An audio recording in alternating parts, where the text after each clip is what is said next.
చంద్రబాబు నాయుడు గారు మాట్లాడిన మాటలు ఏదో ఈయనే జిందాల్ సంస్థను గత ఈ 2 సంవత్సరాలుగా ఒప్పించి ఆ సంస్థకు నేను తీసుకొచ్చాను అని చెప్పి మరి నిన్న మాట్లాడడం జరిగింది.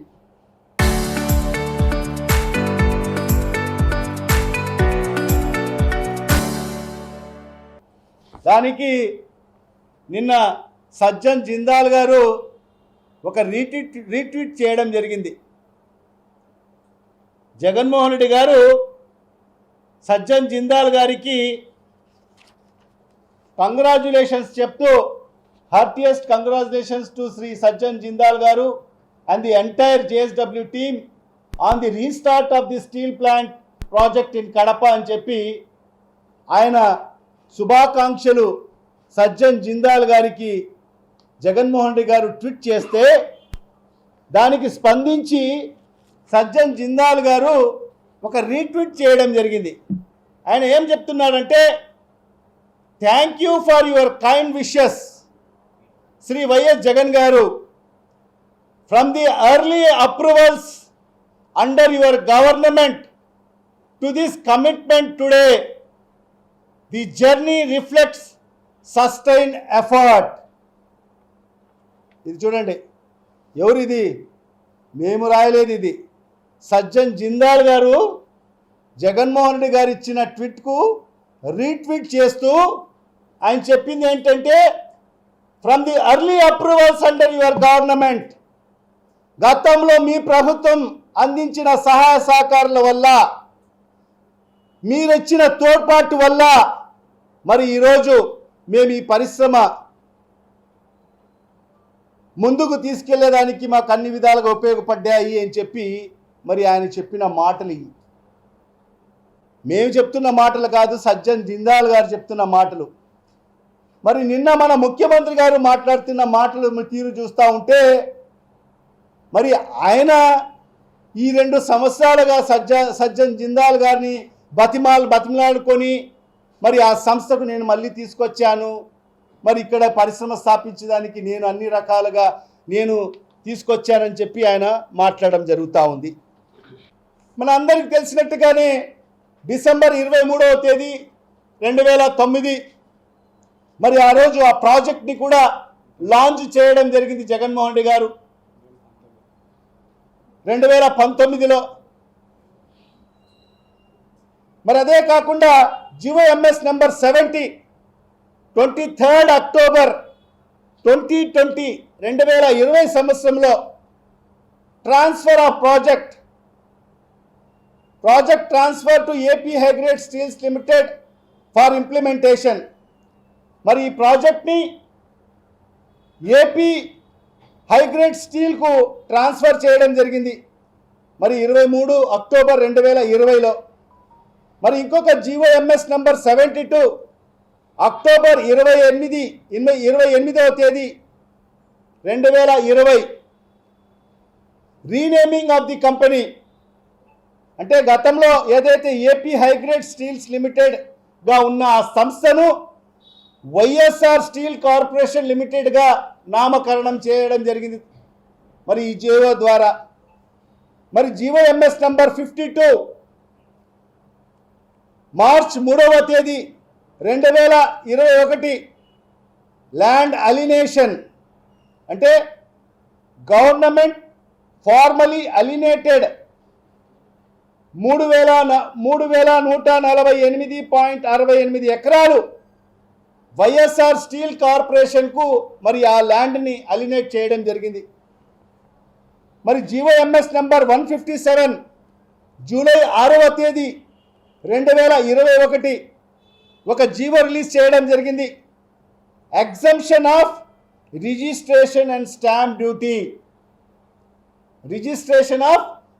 డ్యూటీ ఎగ్జంప్షన్ ఇస్తూ కూడా ఒక జీవోని రిలీజ్ చేయడం జరిగింది. మరి అదే కాకుండా GORT నెంబర్ 111 జూలై 23వ తేదీ రోడ్ కనెక్టివిటీ, మరి ఆ ల్యాండ్కు రోడ్ కనెక్టివిటీ కావాలని చెప్పి మరి 3,39,00,00,000 రూపాయలు మరి ఆ ల్యాండ్ అక్విజిషన్ కోసం 3,39,00,000 మరి శాంక్షన్ చేయడం జరిగింది. మరి అదే కాకుండా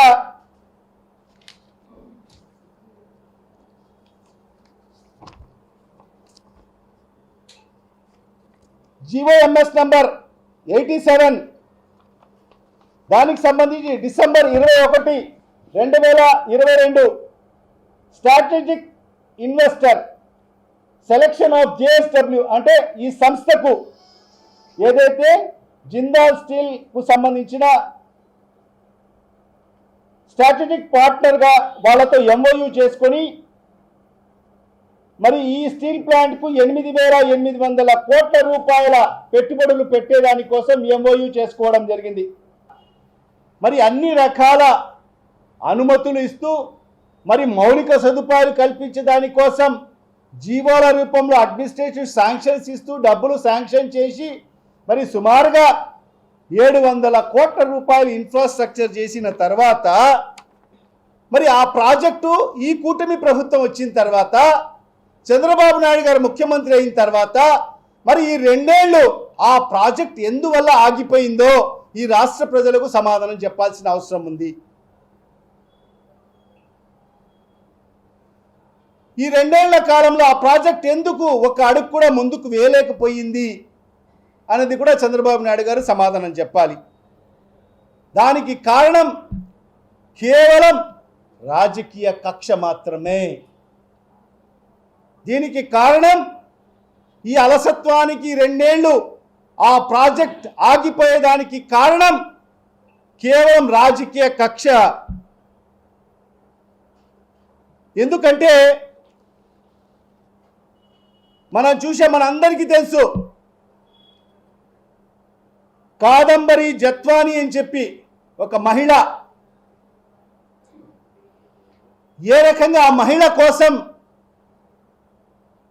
మరి జిందాల్ సంస్థ యాజమాన్యం పైన మరి ఆ రోజు కక్ష సాధింపులు చేసింది ఎవరు అని చెప్పి ఈ సందర్భంగా నేను ప్రశ్నిస్తున్నాను.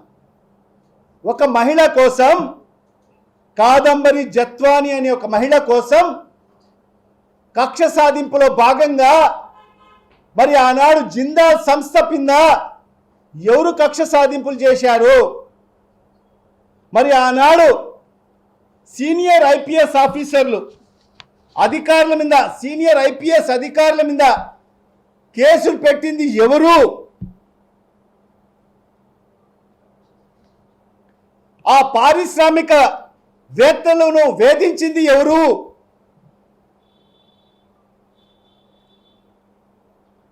చివరకు JSW యాజమాన్యాన్ని కూడా భయభ్రాంతులకు గురి చేసింది ఎవరు? మరి మన కడపకు రావాల్సిన ఉక్కు పరిశ్రమను ప్రత్యేక ప్యాకేజీ కోసం మరి దాన్ని కూడా ఉక్కు పరిశ్రమను కూడా తాకట్టు పెట్టాడు. ఎక్కడ ఆ పరిశ్రమ ముందుకు తీసుకెళ్ళలేదు.